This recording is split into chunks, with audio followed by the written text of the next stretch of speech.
Სად შეიძლება წახვიდიან ვისთან, როცა წასასვლელი არსად გაქვს და არავისთან. მის ცხოვრებაში ცუდი მოგონებების გარდა არაფერია, არც ტკბილი ბავშვობა და არც უდარდელი ყმაწვილობის განცდა. ნატანჯი ცხოვრების მწარე გაკვეთილები, ქუჩაში გათენებული ღამეები, ხალხის დამცინავი მზერა, ამ ყველაფრის შემდეგ ძნელია ცხოვრების გაგრძელება, თუმცა უნდა გააგრძელო. მიუხედავად იმ მწარი სიმართლისა, რომ დედა მიგატოვა, არც კი იცი ვინ ხარ და როდის დაიბადა. ეს სამი სავჩუკია. ქალაქი კი სამი წლის ბავშვი დედა მაღალ სართულიან სახლის კიბეებზე აიყარა. ხელი გაუშვა და თქვა, მე დავბრუნდები. მიტოვებული ბავშვი გამრელებმა იპოვეს. მის შესახებ გაზეთებში წერდნენ, მშობლები კი ისევ არ ჩანდნენ. ის მიაბარის ბავშვთა სახლს სანატორიო სოლოჩკას. აქედან დაიწყო პირველი ცავსი ცხოვრება. მოლოდინი რომ ისევ დაბრუნდება დედა, ისევ ჩაკიდებს მას თბილ ხელს. დაახლოებით იყავი 3 წლის, რომ მიმატოვა საკუთარმა დედამ უკრაინაში. აღმოჩნდი ბავშვთა სახლში. დაახლოებით ალბათ 1 წელი იქნებოდა მანძილ ბავშვთა სახლში. ისე მოხდა, რომ სხვებმა მიშველეს მე საქართველოდან წამოვიდნენ კიევში, ბავშვთა სახლში. ეს დედობილი ვინც იყო რუსი აღმოჩნდა, მამობილი უკრაინელი. ჩამომიყვანეს საქართველოში, ჭიათურაში. ბავშვთა სახლში საქართველოდან ჩასული რუსი ცოლ-ქმარი მიდიან მასთან. ჩვენ შენი ახალი მშობლები ვართ. ეშულეს და ჭიათურაში ჩაიყვანეს. ახსოვს, რომ მამა ბოლშა იყო, დედა კი უკრაინელი. თუმცა არ ისმის რატომ მიატოვეს. დედობილმა და მამობილმა ზაზა დაარქვეს. რთულ პირობებში გაზრდილ ზაზას, იგივე სამირის მოგონებებში, კარგი არაფერია. არც სითბო და არც სიყვარული. ძემის და მძიმე სამუშაოს შესრულების, ნასვამი დედობილ მამობილის ჩხუბის გარდა არაფერია მოსაგონი. მიუხედავად ყველაფრისა, თბილი სიყვარულით სავსე, კეთილშობილი ადამიანი გაიზარდა. რაც მთავარია სულთა სულის პატრონი. ნუ თუ შეიძლებოდა ასეთი შვილის მიტოვება. გადის დრო, ისევ მიატოვეს. ამჯერად მამობილმა. დედობილი მძიმე სენით დაავადდა, ზაზა მას 4 წელი მარტოული.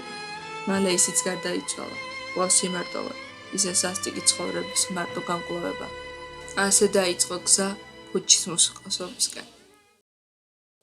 ყოველთვის როცა ვინმე ახსენებს დედას, დახრით თვალებს და თითქოს ჩურჩულსაც კი ვეღარ ბედავ. რეალურად ხომ მისგან სირცხვილი დაგჭა, სირცხვილი. მთელი ბავშვობა რომ სულ უკანგდებდა პატარა გულში დაგროვილი, უსიტყვოსავდა. გახსენებს ხშირად, მიგატოვა თუ როგორ დედამ. გეფერებოდი გოცნიდი მიყვარდი და თითქოს მაშინ რა კარგი ხავი ჩემთან რომ ცეკვავდი ჩემთან რომ იხავი ამ ქვეყნად მხოლოდ შენ ერთი გამიგე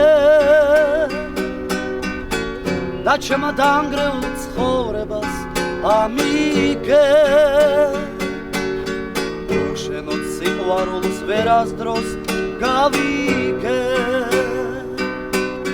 მოდი და გამიგე და თავს მომარიდე. ესე იგი დედობილს მე რომ უვლიდი 4 წელიწადი, ანუ 19 წლის ვიყავი და მე გარდაიცვალა. იყო ერთი მომენტი რომ ვარკეთილში ერთ-ერთი არის რესტორანი. მან მე მღეროდი და მე პატრონი მითხრა რომ ანუ მე ფულს მე არ გადაგიხდია.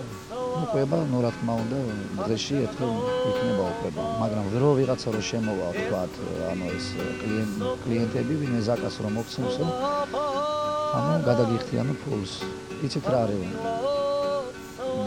ყოფილა მომენტი რომ ნუ მღეროდი, უკრავდი და იყო მომენტი რომ ახალგაზრდობა ნუ იჯდა, ნუ გეიფოვნენ, პატიჟობდნენ სუფრაზე. ეხლა მე არ მომითხოვი ახლა მაგალითად ფული რომ იცით რა ფული გადამიხადე და რაღაც ნუ ადამიანს თუ უნდა ისედაც პატვის ქცევდა. ანუ ფულს მანდ არავინ მე არ მიხდიდა უმეტესობა მეუბნება და რომ ხო აი მოდიო, დალიო, ჭამიო, ანუ ესე გამოვიდა რომ სმაზე და ჭამაზეც ხო არ არის ხო ლაპარაკი. და მე დღესდღეობით დღემდე ესე ვარ ქუჩის მუსიკოსად მღერი ვარ.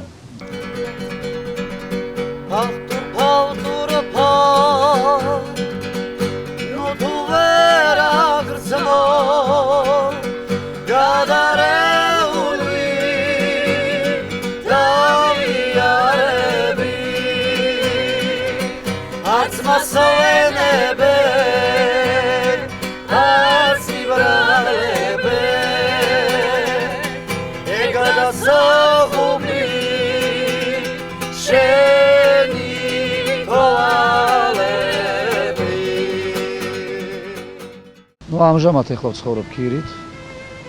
Ну არ არის ისეთი კარგი პირობები, მაგრამ ну კარგ პირობებს მაღალი ანაზღაურებაც უნდა, რა თქმა უნდა. Ну იქ ვუხდი დღეში თქვა, ხან 4 ლარი, ხან 3 ლარი, ხან 5 ლარი.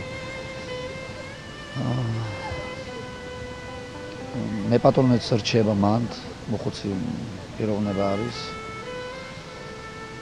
და მინდა ეხლა იქიდან დროზე რომ გადავიდე მაგ ბინიდან. როგორმე თანხა უნდა შევაგრო რაღაცა რომ უფრო კარგ პირობებში რომ ვიყო.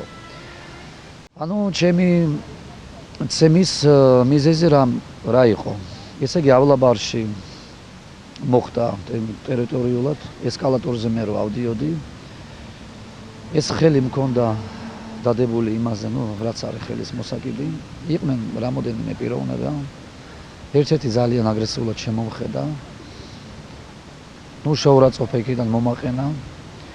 და ისეთი რაღაცა მოხდა მან ჩხუბი, ანუ მიზეზი ტიპმა ანუ მითხრა ვის შეაგინეო, ხო და მე ვუთხარი როგორ მე თუ ვის შევაგინე მეთქი პირიქით აქეთ შემაგინე მეთქი და შეურაცხყოფა მომაყენე მეთქი. ხელი დაამარტყა, მე მეც დავარტყე და ხო და ერთ-ერთმა ძალიან ის გამოიყენა ეთქობა რაღაც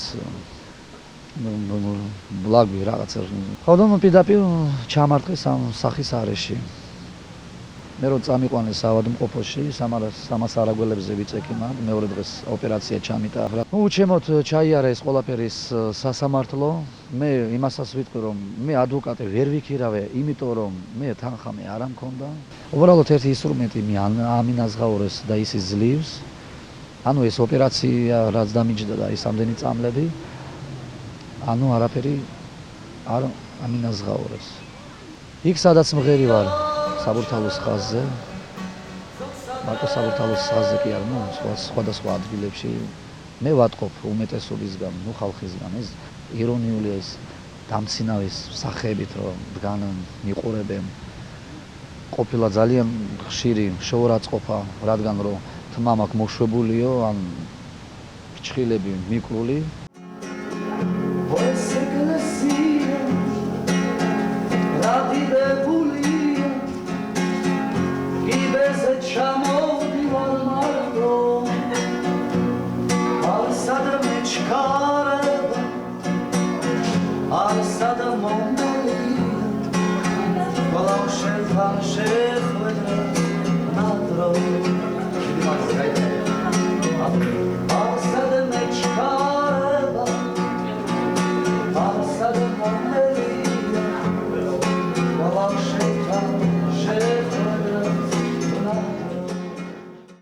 მინდვრის ყვავილი მარტოდ მდგარიეული, ალბათ გინახავს მოწყენილი მთელი სხეულით. რატომ მოვიდა ამ ქვეყანაზე არ უფიქრია, ტანჯი ცხოვრება არ ქონია ამორჩეული. ოდესმე ალბათ დაფიქრდება ცხოვრების გზაზე, ორჯერ მოხვიდი ამ ქვეყანაზე ძალზე რთულია. ბოლო შანსი არ დაკარგო, ხელი ჩასჭიდე.